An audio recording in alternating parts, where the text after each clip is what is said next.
Okay, good. Well, good morning, everyone, and thanks for joining us. I know it was a big weekend here with the openings starting on Friday, so I look forward to kind of hearing today from Jennifer MacLachlan from Cachet Supper Club, who's going to tell us about her experience this weekend and kind of her learnings. And I know she's been putting a lot of thought and planning into her reopening. And then, of course, we will hear from Mayor Taylor with his thoughts and observations, as well as some time to do Q&A as well. So I do want to recognize we have Mayor Taylor on the line. We have Don Gallagher Murphy from MPP Christine Elliott's office. And I believe we also have Christina Bizance on the line. I would just like to see Abdus, who is our Director of Government Relations and Policy. Do you have an update for us, Abdus, that you wanted to share today? Nothing exciting, unfortunately. The GTA is now fully in stage 2. I think that's good news all around. If you weren't living in York region or if you had family in other parts of GTA, we're all operating the same rules. PPE wear continues to be an issue, but the province last month did release a directory. I will put in the link in the chat box. Commercial eviction, the legislation to pause commercial eviction was passed last week on June 17th. So if that continues to be an issue for you, please reach out. It should no longer be an issue for you. The only requirement is you should be eligible for the Ontario Canada Commercial Rental Assistance Program. It's a mouthful. I don't know if everyone else on the call feels this, but I'm really exhausted with the acronyms. I have a sheet here that tells me what acronym I'm talking about. So my job is to track impacts on the economy and where the market's headed, as well as trends. I don't want to be alarmist, and I'm not trying to be alarmist. We have heard of a second wave, though there are concerns on that. Nothing is final. The numbers in Ontario are decreasing on a daily, which is good news. And if everything goes well, we will continue in the same vein and we won't have to worry about a second wave. But there has been an outbreak in China. And so what I don't see I'm not the government, but in my conversations with federal and provincial leaders, the message has been clear that they will not shut down the economy again. But I do expect that if we do, in a really apocalyptic scenario, which I really don't want to think about, do end up in a second wave, then businesses will still be operating, but we will have heavy social distancing rules like we did at the outset. What that means is, as a business, I would really encourage you to think about how you can plan for a second wave contingency. And if you've been operating now, if you're operating now, I'm sure you've had time to figure out how social distancing factors into your business model. If you're not digital, there are tons of resources available to help you go digital. The provincial and federal government actually have massive injected capital into the Digital Main Street program to help businesses go online. That's a grant of upwards, a maximum of $2,500, I believe, for a business to go through that process, and they will bring you online. They will help you, create systems from curbside pickup to remote ordering, and all of that. But all these resources exist. I know Jennifer's going to talk about her experience. Jennifer and I chatted last time. I'm really excited to hear everything she has to say. But please take advantage of the resources right now. It is vital. It is important. And if you need access to an incubator or an accelerator, please connect with me. We are the Chamber of Commerce. We have access to a lot of resources. So yeah, I'm gonna stop talking now. I think that's my plug, Tracy. Thanks, Abdus. Don Gallagher Murphy, just I know that sometimes you like to add in, so I'll throw it to you just to see if you have anything to add. Sure, just a couple of other things. Good morning, everybody. Abdus did a great job. Only to add to that, you may be aware that the emergency order is looking to be extended until July the 15th. That will be discussed or in the House today and will be voted upon tomorrow morning. I have had constituents who have called with concerns related to extending the emergency order. Just so you're aware, why they're looking to do that is once you terminate an emergency order, you can extend it, but you cannot amend it. So one of the rationales in doing this is to allow the government to be able to make amendments as needed based on the situation, because we're all monitoring right now what's happening based on the reopening. So that's first point. Second point, you may have heard on Friday, the Premier and Minister Lecce announced a safety plan for the resumption of the 2020-21 school year that outlined scenarios for how students and staff will be able to return to classrooms. They did speak to three scenarios that school boards will plan for. I know even members of the chamber have asked me questions about, are they going to be back to school in September? They are. It's just likely going to be modified. So you're aware, in that announcement, they also included $4 million in additional funding to assist for cleaning and custodial staff. One other announcement that I don't think was picked up upon was that the province has provided up to $10 million to Indigenous owned small and medium sized businesses to help them with capital needs as the province reopens. So these are loans of up to $50,000 that are available for businesses that were unable to access previous provincial or federal small business loan programs. And up to 50% of the loan will be given as a grant, and they will be interest-free until December 31st, 2022. Those are the latest updates. Thank you. Thank you, Dawn. I was going to start with Jennifer because she needed to leave, but I understand she can stay on the call now. So I'd like to actually turn it over to Mayor Taylor if you want to give us an update. Thank you for being with us this morning. Great, thank you very much. So yeah, lots of things to talk about. First of all, I'll start with something non-COVID related, which is that this past Sunday was National Indigenous Peoples Day. And as some of you might have noticed from social media, I was proud that the town of Newmarket, I believe, is the first in Ontario, maybe the first in Canada, to place a permanent land acknowledgement plaque, acknowledging that these are the lands of the Anishinaabe, Haudenosaunee, and Huron-Wendat people on the front wall of the town hall as you enter the building. And so that was it was a good day, and we had 3 representatives, including the chief from Georgina Island down, and they were very appreciative of the fact, but as much so just the fact that we're really trying to work hard at building a strong relationship with Georgina Island. So it was a good day. So on to all the topics at hand.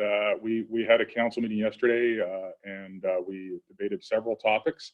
And really the theme of the day is not dissimilar to the past months, which is to try to find a balance, always placing health and safety and efforts to reduce COVID-19 first, but then balancing this with trying to provide opportunities for business, trying to provide opportunities for recreation, mental health, well-being, physical activity. So we decided to start permitting yesterday. I recommended it that we start permitting baseball and soccer fields. So that's the sort of the side of the balance about trying to get to some opportunity for people and kids to be out and busy. But on the cautious side, following the provincial guidelines and some of our own, will be that'll be required to be a maximum of 10 people at any given time, including coaches. Must be supervised by coaches. Cannot involve games or scrimmages. and it has to have they have to provide a very specific protocol for their sport before beginning. So I know it's onerous. So it sounds like we're sucking the fun out of we're putting the fun on a plate and then pulling it back. But it's the world we live in today, right? It's not unlike how you're running your businesses. You're trying to run it, but you're constrained in how you can run it by the safety measures and the protocols you need to put in place. So we're moving that forward. The farmers market is, as you know, now on a walkthrough basis. But again, it's a very gradual thing. We started with no farmers market, then a drive-through, now walkthrough with extreme distancing. And in a perfect world, we'll be in a perfect world, we very much hopefully we'll be back to normal, whether it'll be this summer or next, on that as well. But again, the theme always is trying to provide opportunities, trying to open, but making sure we've got very clear guidelines, protocols in place, and that everybody, all the partners, work together. And so the farmers market organization is working very closely with our staff team and bylaws, etc. Also, at the meeting yesterday, I brought forward a request and supported by staff and council. This would be new to maybe even some people on the call, but anybody who does use the large mobile signs to try to promote their business, especially during this difficult time, there will be all the fees for that will be waived for the remainder of this year, for 2020 at least. So there'll be no fees related to that. Trying to, another measure, constantly looking for, and that was actually brought forward by a business person in the community that contacted me and made the recommendation. So it was actually to their credit for coming up with the idea. It's something we felt we could manage. The patio opening, which Jennifer will get into, and I think she can speak. I know she has a lot of experience in this area, and will speak, I'm sure, in detail to what she's doing and how she's doing it. And in general, I can say to you, I went down, I think, twice on the weekend. I went down last night, walked around for an hour just after the rain finished. The great news is that, again, this is an example and Jennifer, I'm sure, will talk in detail about what to do and how to do it. But when you think about it, it applies in many ways conceptually, not in detail. It applies to all businesses. It's finding that balance, right? Always finding that balance. And it looks like at this point we struck what I would consider to be almost the perfect balance. We've tried to provide as permissive a patio environment as possible. That was our mantra, like say yes as much as we can to everything, to provide opportunity to businesses. And as I said to our staff, make no mistake about it, at the bottom of the line here is the bottom line. I mean, these businesses need to get revenue in the door, and they need to do it quickly. So that occurred. So I walked around last night again, same experience in the weekend. What I found was even on a Monday, right after a heavy rain, the patios were all fairly busy. And it's almost like they were, at that sweet spot. They were really busy on certain parts of the weekend, very busy, but not overrun, right? So we weren't, having big lineups without social distancing.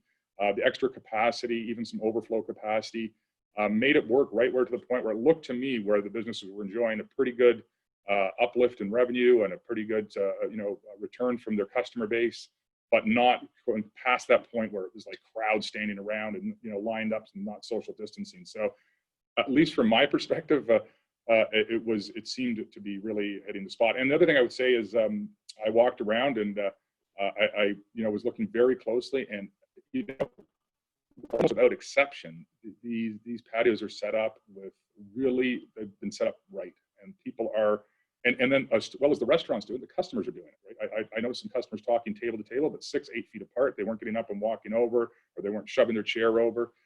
And I really think this is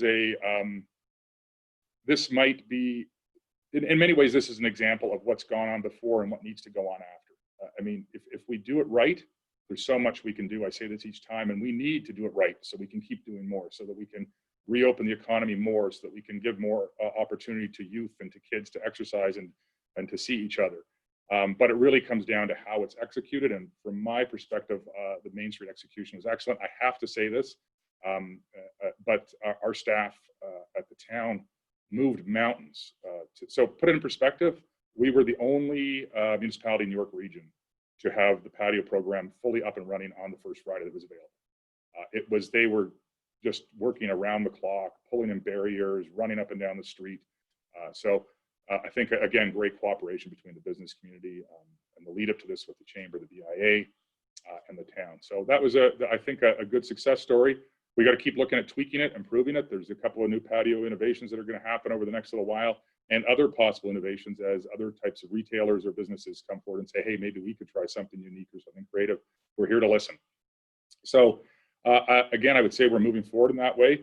I have to end, and I've decided, even if I seem like the glass half empty kind of guy, that I've decided in the last week that I'm going to start to, even in some of the stuff I do on media and newspaper articles, is to try to remind people a little bit, solemnly again.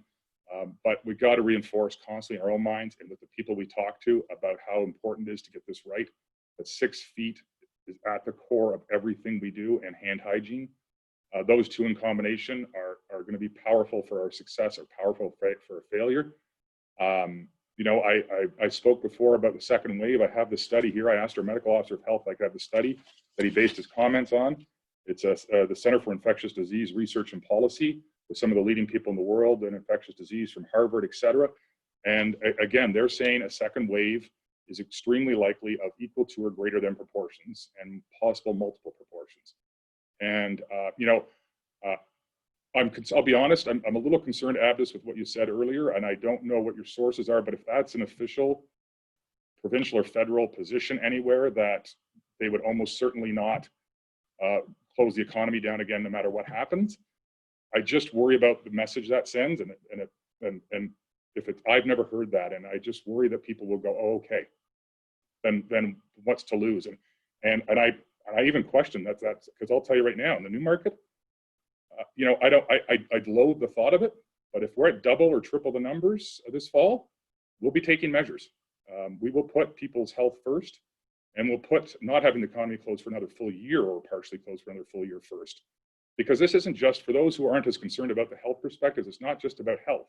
It's about businesses, your businesses. If we don't get it right, your businesses will suffer longer and deeper, and we can't afford to do that. I mean, we've invested so much into getting it right at this point. Let's get it right once and for all. So I would just encourage people to be extremely vigilant, to know that there will be potentially, and I believe a strong potential of retraction in openings if we don't continue to get it right and manage the numbers. We know there's going to be some uptick in numbers in the fall. Okay, so I'm not saying any uptick is means we've got to go backwards, but we've got to contain that, and the only way to contain it is our own behavior. The reason I'm going on about this is I'm just telling you right now, the people I know, even the people I see walk around, talk to, people are lowering their guard. The businesses are right now not, because they're just getting to reopen. They want to get it right. I can see it. But a lot of people are starting to lower their guard, and that's not going to be a good combination with September and October. So I'll stop there. I know people probably get tired of hearing it, but it's an important message to hear because we want to get it right. So, to go back to a positive message, we've done a number of things, but we're doing them extremely responsibly. I'm getting emails. I want to tell you, I get emails from people who are fed up with any types of closures, or any types of limitations. I get emails and calls from people in tears that work at Southlake saying, why is my community not being more careful? Why are they not respecting what I'm doing here? So we've got a lot of people with passion on all sides of the equation, and we need to make sure we try to do as much as we can to enable yourselves and the business and the economy. But at the same time, we've got to put lots of precautions and lots of guidelines in place. The province has done a great job at providing guidelines, and many of the associations, restaurant associations, sporting associations, are then developing their own guidelines based on that. And so I actually feel very positive about what I'm witnessing by organizations, by business, by that. On the individual side, I feel like we're slipping a little. So stay strong, everybody, because there's a lot on the line here. But in general, the COVID numbers are looking good.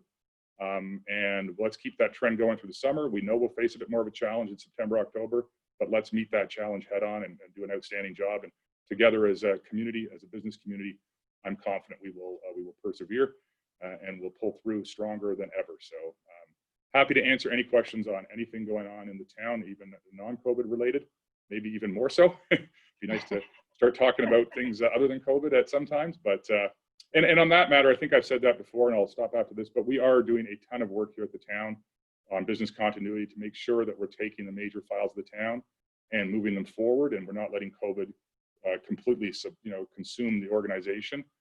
because we've got to make sure the more that we can move forward, the more we move into the next year, that we come up strong, that we can move programs forward, we can move projects forward, we can help as a government to strengthen the local economy by initiating some key projects.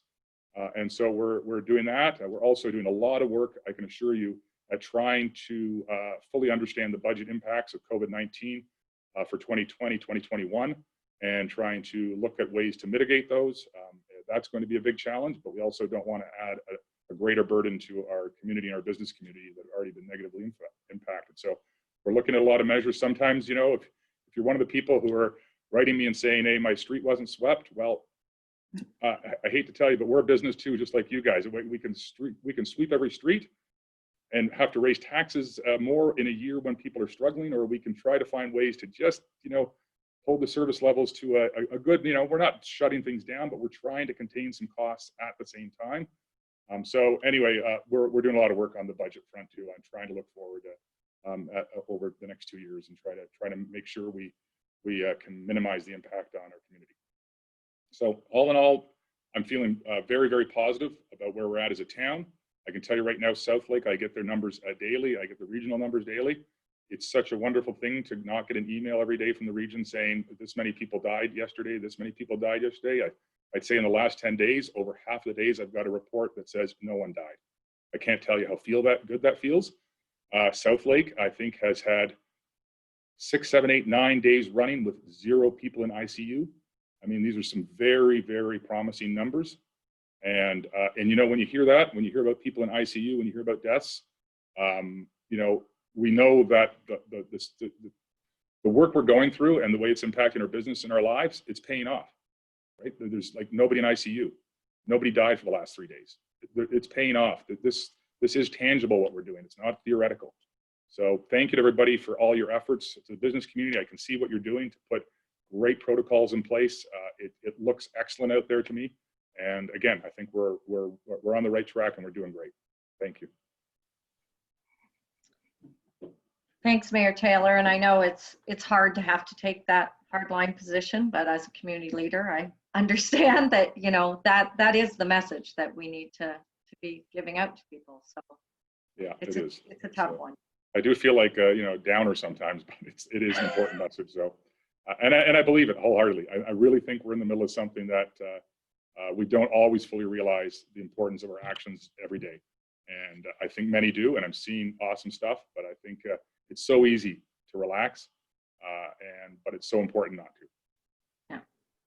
And on that note, I know there was almost an electric buzz, according to Jennifer Buchanan, who was out there on Friday with everyone as the streets started to put the patios in place and open up. So Jennifer, I think that's a good time to segue into a conversation with you. Just how were consumers and how are the customers and their attitudes and how they were working, and tell us a little bit about some of the measures you had in place and what you learned over the weekend. Thank you, Tracy. Good morning, everybody. I do want to start, this is hugely important to me, hugely. I want to thank you, Tracy. I want to thank the Chamber. I might even get emotional on this call because just so, wow, we got through it, guys. We got through it, and it was just a lot. It was just a lot. And you know, I can't believe I'm crying in front of all of you, but breathe. Tracy, the Chamber, Mr. Mayor, Don Abdus, and everybody else from the Chamber level, from the town level, from the provincial level, from the federal level, all of the support. Every time I came onto this and every time I reached out, I said, I need templates. I asked the mayor, can I use the signs? We had to do things quickly. We had to do things best practice. And all your organizations did so much to give us information to get together. And let me tell you, I had 676 people come on the weekend. And no, they didn't know how all my security rules followed. It's fine. But to point at a sign and say, do you see it says Ontario government there? Do you see it says Canadian government there? Do you see how the sign looks like the town of Newmarket? We're in a pandemic right now. It's not over because we can open. We're actually in it. So we're kind of following all the rules that were set out, and we're hoping that you don't just follow them here, you follow them everywhere else. And you know what? The ability to say that and the comfort as a business owner and somebody that has, you know, high risk elderly and infants at home, it was hard for me to come back and be able to socialize, and my risk of getting ill was going up with the amount of people I was now going to interact with. And to be able to feel comfort and to feel the smiles and to feel the love and support from the community instead of feeling the worry, feeling the anxiety, feeling the concern is the emotion. Because going into it, no, life full disclosure, I was scared. I was scared for my business. I was scared for the community. I come from security life safety. I thought it was too soon, personally, looking at everything going on. I've been clear. I kind of disagreed with the fast open. I love the slow open. Mr. Mayor, what you say, I fully agree with you. Shut her down again if we need to. I'm not ideal at all, but totally the right thing to do from my perspective. And so that's that. That was important. I've got my emotions out. Thank you to everybody. Everybody on here has been such a support system to all the small businesses, because it is a template that can be adopted to any sort of form of business. So thank you. I appreciate all of that. Moving on. What did I see this weekend? I saw a lot of happy faces. I saw a lot of people that have been missing us. I saw a lot of people that just wanted to come and support, but I saw a lot of people that are still taking this seriously, which I really enjoyed. And I saw a lot of people that, as Mr. Mayor said, don't even believe there's a pandemic. And luckily I had controls in place that allowed me to deal with that. And I had the signs in place. So just to give you a quick overview, if I didn't see you this weekend, at Cachet, we have an entrance only and an exit only point right outside of our actual. So we streamline. We do get busy. We do get thousands of people a week in the summertime. And it was important for us to maintain the 6 feet. So we invested in the stickers, social distancing stickers. We invested in signage. We invested in processes. We digitalized our entire process. So our process starts on Instagram and frankly ends at Instagram, believe it or not, for our entire process of our guests. We use Open Table. I could tell going into my order on Thursday how many people were coming in. I can tell you right now, we sat 676 people.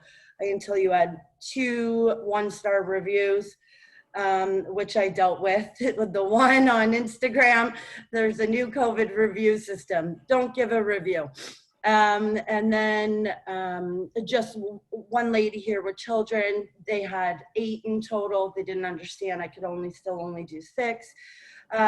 We figured that all out though, and we gave them cotton candy and off they went and everybody was happy. But I do think everybody coming in was saying how great Joya looked. Everybody coming in was saying how great they'd come from the OV, or everybody coming in was wondering, you know, is HBH gonna have more patio? It was amazing. It wasn't just people supporting Cachet. It was definitely everyone supporting Main Street. And it was phenomenal to be a part of something that everyone felt safe at. Tracy, what you said about Ottawa, I've heard about that. I've heard about that from places, you know, outside in Newmarket, guests coming in and sharing stories and saying, thank you. I feel so much safer here than I did the last restaurant I went to. And for us, it was an easy story with the guests coming up and not even knowing and usually about to access our patio. We said, could you step back? You're going to go to our website. You're going to make a reservation. If we have room right now, we'll take you. It doesn't need to be for another date, but we've got your contact tracing right up front. We know, and we can look every customer on the patio and say, we know everybody that's on the patio or how to get a hold of them. We know everybody sanitized their hands. We know everybody's understood the symptoms because we post the symptoms. Do you have any symptoms? We know everybody understands that if they had any of these symptoms, they're not welcome necessarily today, but hopefully when they get better. We told everybody that we're still in a pandemic. We told everybody that when they sit at their seats, they're going to be at their seats. We told everybody it was a little more self-serve because we put in some food buggy systems and some processes where my staff was always 6 feet away from the table, and done so by our cart system to make sure as a business owner, my staff, whether I was watching them or not, are going to conduct safe practices. All of my staff went through the training. All of my staff thanked me for being a leader that cared about their safety as much as I did. And that was key for me. And again, I go back to the supports that I've been given, the standards I've been given, you know, BC and all of that support. Safety is paramount. And talking to my staff, and we did, you know, training on Zoom 2 weeks ago, and we did training on Zoom a week ago, and then they all showed up here to clean. They all had a cleaning schedule. So each one of my staff had to put 2 hours in before they could come back to work at cleaning, a couple days before, and structured. So they could look every customer in the face and say, I personally cleaned here. I trust me, I know it's spotless. And that worked well in an employee engagement standpoint, really clarified. It really helped my employees know that customer service wasn't paramount in the form of typical customer service. Safety was paramount, and that was the best customer service we could give anybody that was coming here. The rest of the stuff was secondary. With the ease of my processes with Open Table and the reservations, I was able to buy the amount of food that I needed ahead of time without overspending, hoping. Well, normally that would kick me in the butt, because normally I would have bought 4 prime ribs at hundreds of dollars for Father's Day evening. Instead, I said, I'm going home early. I looked at the radar. We knew it was going to rain. We knew we weren't going to get a Father's Day dinner. We didn't even buy the roast beef. We knew we had 174 people, so we had enough steak, because steak is normal, just in case it didn't rain. And we closed down and we went home. We all spent time with our fathers, and it was lovely. And that was after a great, safe weekend. And I can tell you, as a business owner, and I've heard Abda say it and Mr. Mayor say it, when I'm allowed to put more tables back on my patio, I am not. I am not. The processes that are put into play, and I really feel that any business really needs to realign their structures, really needs to go digital. I can tell you that when I'm allowed to go back to full capacity, I've actually taken back a re-streamlined process. It's not only safe, it's clean. And my margin from this weekend went from what it would normally be at in the summer, 7%, because my overhead's ridiculous. My margin this weekend was a 27% margin. So I might have sold less, but I'm telling all of you right now, for the first weekend of the summer, I made more money than I've ever made to my bottom line. And I did it safely, and I did it happily, and I digitized in a full circle. And I've had social media, I've had employee engagement. My Instagram was up by almost 100 people this weekend. It works safely, and I totally encourage every small business owner to access the resources that you've been given us over this time and really apply it to their business and streamline it and digitize. I'm understaffed. We could get through this weekend. I have staff that don't want to come back yet, not safe enough. That's fine. I had 2 staff after the rest of the staff worked this weekend and through the week saying, it's safe as anything. She gets people out of here. She's bossy as anything. So don't worry, she takes our safety first. So I have 2 staff joining us this week from a good review of how safe it is here. So that's lovely. I lost 2 staff members as well on the same thing. So I'm still neutral on my staffing because I made them all sign I had 0 tolerance this time. You make a safety area, I'm sorry, you didn't take it seriously. There's no room. We have 8 weeks to get this done, sealed, packaged as our contingency until next summer. We got to make it count. I got to make decisions quickly. I'll invite you back when we're not in a pandemic, I said to my staff, but for right now, the 2 of you don't take it seriously enough. You got to go. So all in all, pluses and minuses, customers were welcoming and great, only a few.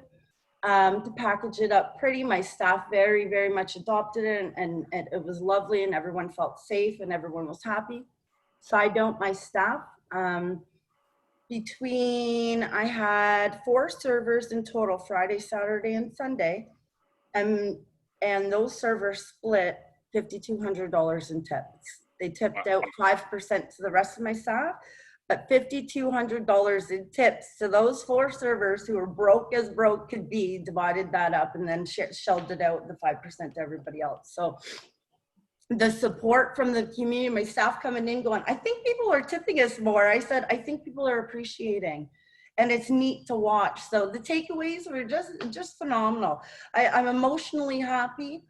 I encourage everybody to digitize. I encourage everybody to just relook at your business model. I said it last time I talked, I'll say it, and Mr. Mayor said it too. Pandemic, you're 2 years in. Plan for 2 years. It's going to go up and down and sideways while everyone makes their decision, but plan for at least 2 years. And I can guarantee this model here is a model that we're going to adopt going forward. I think I could answer questions maybe. I could go on forever, and I do, those that know me. So I'm going to end it there. I'm going to say thank you again very much. Safety, digital, cleanliness, processes, happy customers. Very happy customers, absolutely. And don't be afraid to say, unfortunately, we can't have you here today under the condition that doesn't met our current condition, and explain why. And every time I did that at the door, I can tell you, the customers behind me said thank you every single time, without fail. It was different customers behind me when I said that. It didn't even matter. I'd turn around and somebody would say, thank you for that. And it was wonderful. So as a whole, business is back booming. I have double digits in my account, not a minus, and I'm happy as anything. I paid. The community came together. My patio looks fantastic. I didn't even have to put out a penny because the community came together, and that was the coolest thing I've ever seen in my life. The last week has been a whirlwind. I worked over 100 hours, Dan. I had a 40-hour work day on Wednesday. It was worth it. I was home by 6 on Sunday, and happily. So thank you for all your support. I feel like I feel like we're a success story in the way of our own lives and in this pandemic. And I really thank everything you've done. And I really hope and offer, if anybody has any questions on what we did, I'm not saying it works for everybody. I am saying digital works for everybody. I am saying digital is your best backup plan and your way of the future. And I am saying safety works for everybody. So under those principles, I can answer anything. How I did it, I could also just mention how, you know, the free resources, open table, our reservation system, that's free to 2022.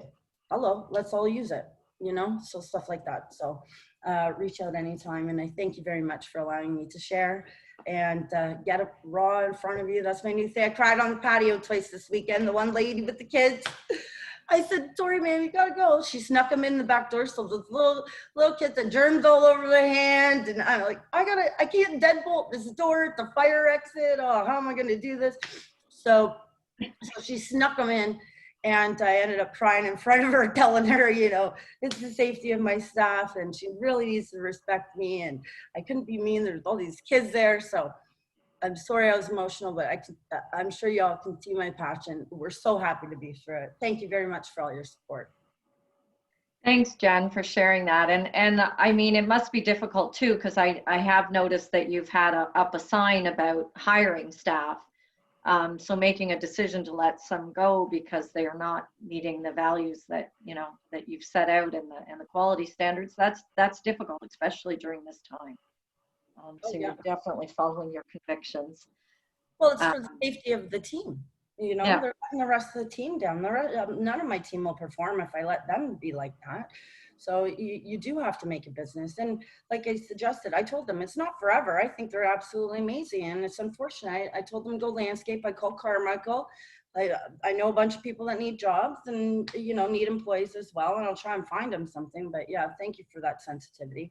It was, but everyone's understanding. Everyone's understanding. Safety is paramount. As long as we put safety first, customers, businesses, staff, they all understand. As long as we take it serious. Yeah, great. Does anyone have any questions? I'm not seeing any coming up at the side or any raised hands, although I can't see everyone. Tracy, I did have one that when I was down on Main Street on Friday and popping into the different restaurants. So it's a question for you, Mayor Taylor. What, you know, are the restaurants, because they're a little worried if all of a sudden they've got their patio is full with as many as they can, and then the rain hits. You know, do they say, sorry, you can't come inside while we package up your takeout, or do they leave but the food's being cooked and then they don't pay their bill? So there was just, they asked me specifically, could I address, ask you to address that fact? So Jennifer is probably actually in a better position to answer than me, but I would start by saying, I think I can't say the detailed complications of how you manage that moment, because there's decisions by the customer and by the owner of what to do, but I'm confident that one of them isn't everybody runs inside. So it's some people will choose to leave without their food and go, that's COVID. Others will handle an umbrella. The staff will, I'm sure, try to do what they can, but Jennifer, you could probably explain that better than me. Thank you. I think managing their expectations is all that it is. So for us, we went through that actual scenario on Sunday, and we still had people here. We had said, because we were watching the radar, we knew through our open table who was coming when still. We had all their information. So we had texted everybody saying, just so you know, the rain's coming in. We're monitoring it, but we might be closing down when it actually arrives. But if you're here and the rain arrives, just know the expectation is you're going to pay your bill. We're offering, I bought paper bag. I ran out on Friday when I finally looked at the weather and went, oh shoot. So I bought fancy little paper bags with the handles, new little white little things, and a little thank you card. And so on Sunday, we just ran out. As soon as it started raining, I want to suggest it was probably around 5 o'clock-ish. We ran out, we had them all pre-done because you could tell it was coming and we knew we were shutting down. We had them all pre-done. We started going over to the tables saying, the rain's coming, here you go, just in case, and with their bills as well. And we still, during the rain, even was that yesterday it rained as well. And during the rain, people were still walking up. People even last night were walking up complaining that we were closed during the rain. Interesting.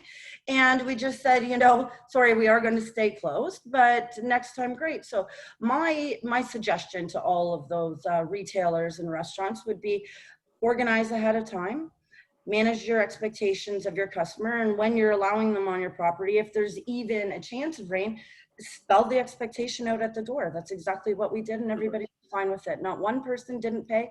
Everybody was happy, and everyone said, okay, well, we're going to eat this at home and we'll see you the next time. It was great. Yeah. Good. Mike Smith, did I see your hand up? Yes, I do. You'll have to unmute. Oh, hey, it's Mike Smith. Good morning. Can you hear me? Yes, we can. Oh, good morning. Great. Morning. Great presentations, by the way. John, quick question. This has to do as much about business as it has to do with we as parents when it comes to awareness for our children about what is proper social distancing. Case in point, I was on Main Street earlier actually towards the end of last week, and there were no less than 15 teenagers. Like, they look like they're about high school age, and they're standing in front of the insurance office here across from RC Design. And they're just, there's no social distancing. And you think about it, and so let's say they're out of the 15, there's probably 15 different families that these kids can affect. How are we educating, or is the town maybe launching some type of a online education system, or even putting more signage out to make sure that our youth understand what the social distancing really means? When you have 2 kids or 4 kids or 6 kids standing around within the same square, they're not getting it. Although they're going, well, now we only have 10. Yeah, but you're all like, they're all sitting on each other's laps. No, Mike, you're identifying an area that's everybody's talking about in the last 2 to 3 weeks. Our medical officer of health, the province, everybody's talking about it, which is that, and into the U.S., right? That yeah, youth, for sure. 16 to 30 is a seriously challenging area. I think that we've got to try to educate, and there was talk about that at the last regional meeting about some more targeted social media campaign. But I'll be really honest on this situation. I don't think if I stood there and with a whiteboard and walked those teenagers through it. I think they're well aware of it. I think they've just chosen to say, I don't care, I don't believe it, or I'm not. And I don't mean to be overly negative, but I think it's a big challenge, because it's challenging to influence the thinking of people of that age. Nobody influenced my thinking much when I was that age. Doesn't mean we shouldn't try, but I'll give you an example. Yesterday, we were allowed to open, according to the province, basketball courts in phase 1. We're now in phase 2. I've got a video from a young guy in Newmarket. I give him credit. It was a well-done video, and he sent us a piece about why we should open the basketball courts. And yesterday, I asked council to not open the basketball courts. I said, look, baseball and soccer, I played basketball growing up. Basketball is a contact sport. And it would be in our parks and playgrounds, unsupervised, without coaches. And other communities have done it, are telling our bylaw officers off the record, it's a disaster. So we're certainly taking measures to try to make wise choices in the area of youth. There are regions looking at some more targeted messaging. And I feel for parents who are trying to talk and common sense, because it is a growing challenge. And I can tell you it's challenging. It's challenging in a more meaningful way in the United States, in certain areas, Florida, et cetera, where the numbers are growing rapidly, and it's certainly related, not fully related, but certainly related to that population. So no easy answer. I think we need to keep trying to get the message out. I will tell you this: I've talked to many people, that are other communities, or go to other communities, or in other communities, and they say, and I'm just telling you what I've been told, but they say that the signage in Newmarket is second to none. Maybe not specific enough around this, and we can do a little more, but we have a lot of strong signage out there. In fact, to the point where we have conversations at our emergency meetings, and I brought up the point where, somebody said, why don't we put up signs that say this? I said, we've also got to be careful that we don't have so many signs that people stop reading them. Sure. It's a balancing act, but you're raising a point that is getting and needs a lot of consideration, for sure. My last question, John, before I make a final comment, is our bylaw officers. So I see our bylaw officers walking around Main Street and such. Can they speak to the youth, or I don't know exactly. I mean, I see them checking parking violation and things, but they probably speak. Mike, they probably speak to youth more than they issue parking tickets right now. In fact, I know That's they do. awesome. In fact, one of the challenges at council yesterday is we basically have suspended issuing on-street parking tickets for the last month or two, partially out of consideration for people who have more people at home in their house every day, but also a capacity issue because they're so focused on COVID. They have conversations with teenagers and people in their 20s every single day. And I will say this: by and large, they're polite. But our bylaw officers will tell me if I go away and come back 45 minutes later, they're back at it. For sure. Challenging. I see them, and I've had some conversations with those both the kids as well as the bylaw officers. And bylaw officers are much younger than myself, and they always have a very pleasant smile on their face, and it's I don't think they're threatening at all. I think they're approaching it with the right disposition. So it's a daunting task, and I get it. I just thought I'd pose that to everybody, because especially on Main, you've got business owners, and I'm sure they see crowds in front of their store. Yeah, no, you're identifying. There's no question about it. It's an area of growing concern. I think it's difficult for the I'm parents. so thankful the hairdressers are open. What's that? You were breaking up, Mike. Thank you. I said, and for one, am very thankful that the hairdressers are open. Okay. Thanks, everybody. Tracy, just as a little side note too. So with Mike's concern, I agree with Mike as well, and I've seen that. And I've done 2 interviews yesterday with my open shifts, and both of them, one for dishwasher and one for food running. And because they were around the age group that I have seen out and about, I've requested them both to get COVID tests before they come to work on their first shift. So they're not allowed to enter a clean organization until they can prove that they're healthy. And then they've already gone through what the training will look like. And we had the interview outside on the kind of in the parking lot. We all stood apart and talked to these individuals. So I agree. I think that's a risk, and one that even here within our organization we're taking seriously. And I will say this, I mean, before we get too hard on the youth, that some of them are doing an amazing job of being very responsible. Jennifer's got the amazing young Maggie over there she's talking to, who's very responsible. And so there's many of them who are doing a great job and trying very hard and even trying to be leaders, but it's a challenge. It's a challenge for sure. Yeah. I don't think we'll have too much time for the intros, but I do want to recognize 3 new members that are on the call today. Mary Odell from ICI Wholesale. There you are, Mary. Welcome. Ruby Kane from Specs Boutique. Hi, Ruby. And Tracy Noseworthy from Trebino Wines. Perfect. Nice to see everyone. There was some questions going on the side as well. From Don Gallagher Murphy asking about did Jennifer see any sort of social distancing or the measures for physical distancing relax once people had a few drinks in them.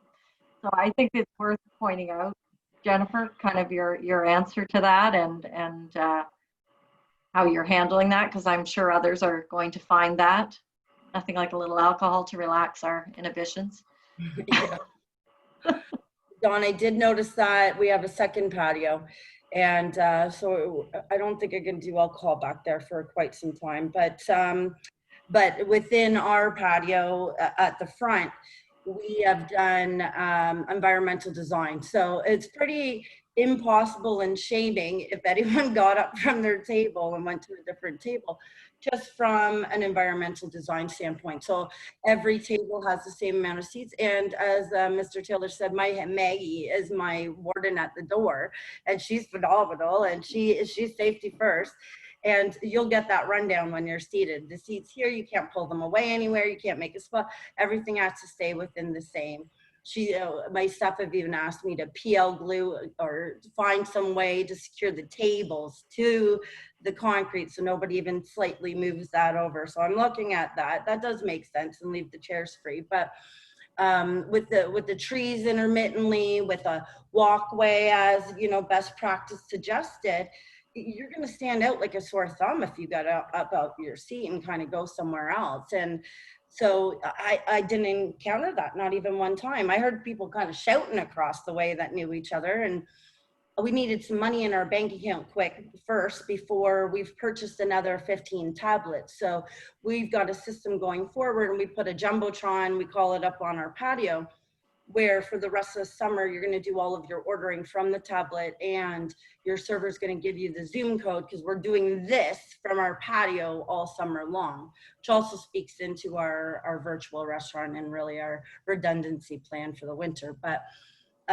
yeah, so I think coming up with some sort of staying at your table, being clear, again, expectations, just be clear on the expectations and manage the expectations, and everybody just follows along in the name of safety. If I can just quickly jump in, Jennifer, when you were talking earlier too, I thought of one thing, and you didn't say it quite this direct, but you're really saying it, which is, nobody's looking for a confrontation, but if you have a discussion with a customer about adhering to safety, that customer might be uncomfortable for a moment, but quietly 15 or 20 people around there are feeling much more confident about coming back, right? Like it's not that you're out to prove something, but when it does happen, you might hesitate because, I don't want to make that customer feel bad, but you're making a whole bunch of other ones feel good. And your staff. There's full confidence in your staff that they're at a safe workplace. Agreed. As everyone is reopening, it just occurred to me, we know that the cost of PPE and putting up the shields in your different areas, I know it might be at your office that you need to separate desks, it might be at your cache. We do have some hanging screens that CPG Aerospace actually just made up and dropped off at the chamber. So if people are having difficulty with that, we can, they've given us permission to let those go at cost, just as a way to help the community as we set up and try to put safety measures in place. So there's different sizes, different tints. They're here and they're available, so you can get in touch with Jennifer or anyone at the chamber as well if that's something you're struggling with. So they just kind of wanted to make that available and help out. So if that's of interest or you need to get a hold of that, please contact us as well. Our Awesome Foundation, we actually have an opening for 2 trustees. So the Awesome Foundation gives $1,000 away a month, cash, to a different, to an idea that would make a difference for youth in the community. So if that's something you're interested in being involved in, you can contact me, or I can put you in touch with Diane, who's our Dean of Awesome. So that's another piece. Actually, somebody trying to think of an idea to help the youth understand the physical distancing now might be a really good idea. If somebody could think that through, because it is very difficult. It's difficult for parents who their child tells them that they're running off to longboard, and you don't want to say you can't go out, but you don't know for sure they're not going to see other kids. It's really difficult for parents right now, as well as for those kids who have been locked down for so long as well. So it's really a really hard balance, I think. So it's one of those things as a community we'd love to be able to solve, and maybe there's an innovative way we can do that. I think that's all. Tyler, was there anything else we wanted to cover off in the last? I mean, we only have a couple of minutes, so. No, we're good. Not that I can think of. Okay, Mayor Taylor, did you have anything else that you wanted to add? No, just it's great to be here. Really inspired by Jennifer and the business community in general, embracing every opportunity to not only move business forward, to do it safely. And I think we're all doing a great job collectively. And I think this communication helps so much, sharing ideas, inspiring other people. And so thanks to the Chamber for constantly bringing us together to have these conversations, because I actually think it's crucial. Perfect. Thank you. And thanks again for taking the time. I know you have several times to speak with the business community, and that means a lot. Our new members, we have 1 minute left. So if our new members just want to kind of introduce themselves and tell us a little bit about their business. Ruby, I'll start with you, Ruby Kane. You'll have to unmute.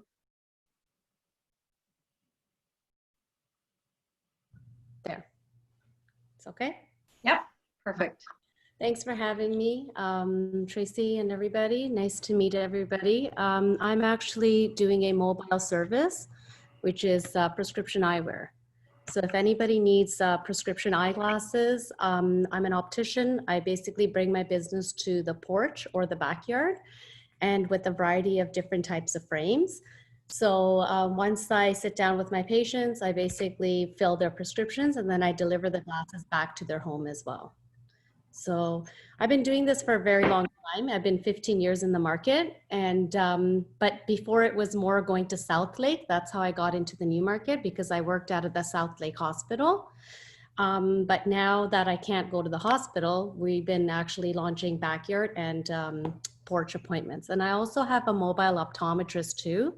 So we also offer that service as well, which is helping the community and helping the seniors that need eye testing and are not mobile to go outside and get their eyes done. So I take a doctor with me, and we do the eye testing there for them. And we do the visual acuity, we test the health of the eye, and then we write out a prescription, and then we make the glasses and bring them back to them. So that's what we're providing right now. And it's great service right now. A lot of people enjoy it, and they really like it, because they're like, I don't need to leave my house. I don't feel safe. So I think this service is amazing for a lot of people. It could be seniors, it could be families, it could be anybody who needs to get their prescription eyewear, and it's an essential service. So with my business, I'm mobile, so I'll come to you. So if you know of anybody who needs any of my services, please contact us. And also I'm launching my first commercial tomorrow on 88.5, so tune in. It's a 3-week commercial, and it'll be with the 88.5 Jewel. So please look out for it. Starts tomorrow for 3 weeks. Perfect. And I see that I actually missed one other new member, Eddie from Goblets and Goblins. Now that my screen has come down, I can see you're there. Did you want to say hello and just a little shout out about your business? Sure. My name's Eddie. I haven't been on Main Street for very long. Kind of opened at an awkward time. But so we're York Region's first board game cafe. We happen to be on Main Street in Newmarket. So right now we are just doing takeout. So a lot of milkshakes, that's for sure. A lot of people have been getting some milkshakes from us, especially our bacon and butterscotch one. We hope to. It's weird, but it's our most popular one. So Never met bacon I didn't like, so I'm sure it's fine. So hopefully we can open soon, have some people play some games, eventually do some trivia nights, stuff like that. Perfect. And Mary Odell, I see you're still on the line. Do you want to tell us a little bit about your business? Hi, everybody. It's really great to be here. Thank you so much for those stories, Jennifer, holding me back from crying too. I just wanted to share from ICI Wholesale. The company doesn't really speak to the product we sell. We actually sell a product that is creating a touchless foot-operated entry into our businesses and for our bathrooms and stuff. It's a product, if I can just show it, it looks like this, if anybody could see that. Anyways, you put this at the bottom of your door and it allows for your foot to open the door without touching the panels or the handles, and it creates more of a safety feeling for people, for your staff, for your customers. And we have found it's really going off the shelves. We have HomeSense on board and Winners and Marshalls, Google. We have some Home Depot, corporate office has all installed them. And reason being is people are really getting that sense that, I have to rebuild the confidence of my customer base. Viruses are going to be here, unfortunately, all the time. Germs are going to be around, but for bathrooms, for restaurants, offices, we even had the governor of Minnesota deem it as a guideline to put this on your doors so that you can allow people to go in and out without having to touch the door handles. It doesn't take away from all the other PPE great stuff and the signage and everything that everybody's doing. It's just a little element that is helping and adding to the safety and health of people. And that's really where this company was birthed. We just kind of felt like, oh my goodness, it came way before COVID because of, we wanted to increase accessibility and because people's hands are so full of cell phones and briefcases and books and whatever. So it was to use for accessibility more than anything, and sanitation for bathrooms. But COVID helped it launch a little bit stronger because of viruses and germs. And it just goes on every and any door. It's not really, it doesn't have a home to just bathrooms, but restaurant doors and office structures and exterior doors into your restaurant, into your business. So we're finding it's really good. So contact me. It's ICI. The product name, if you want to look it up online, is called Step and Pull, and it redirects directly to me. So if you want to look up the product and find out more about it, go ahead. And Mary, you have a couple of people on the side there that have asked you to contact them too, including Mayor Taylor. So sure, I will. I'll get back to you very shortly. Thank you. I'd love to answer your questions about it, but it's really a good little tool. I think it's very cheap, very retrofit, very cheap and effective. You don't have to put motion sensors on your doors. It costs thousands of dollars. And I thought about Jennifer's doors and swing doors and stuff there. Yeah, I'd like to bring one over to you right now. We'll see you and we'll talk to you all. Thank you very much. Mary, Don Gallagher Murphy's asked how it works with accessible entry by button. Well, because it is implemented and retrofit at the bottom of your door for accessibility, it's passed all the building codes, accessibility and disability issues that one might have in using it. You can even use it with a cane. Most stores that have the handicap buttons, obviously it doesn't apply to because they open automatically. But if someone were walking with a cane and using a cane to put into the actual opener itself to open its door without touching it, it still is, it's assessed, it's set up in such a way that you deal with the pressure of the door frame, and you set it up so that the door itself is set at about 5 pounds pressure. So if the door does swing open and you can use your foot to get through. Yeah, so I hope that answers your questions, Dawn. Perfect, thanks. I remember noticing them actually at a hotel bathroom prior to COVID. And I was like, oh, I really like this because I don't have to get a paper towel and open the door when I leave. But Well, now it makes perfect sense. Everybody likes them. A lot of them have popped up, but we have the exclusive rights to manufacture in Canada. So it's a Canadian-made product. We don't import or export them. We make them here. And we took the exclusive rights of the parent company in the United States. And so we have the Canadian rights to do it. So having been in Newmarket, I thought I'd launch it in my local community and see how it goes. That's exciting. Well, welcome. Yeah. Thank you. All right. Well, thank you everyone for joining us. And I hope you have a good week. And if you're out there at the patios or at retail, be safe. And it looks like all our business people have your back too. So take care. Thanks again. Bye.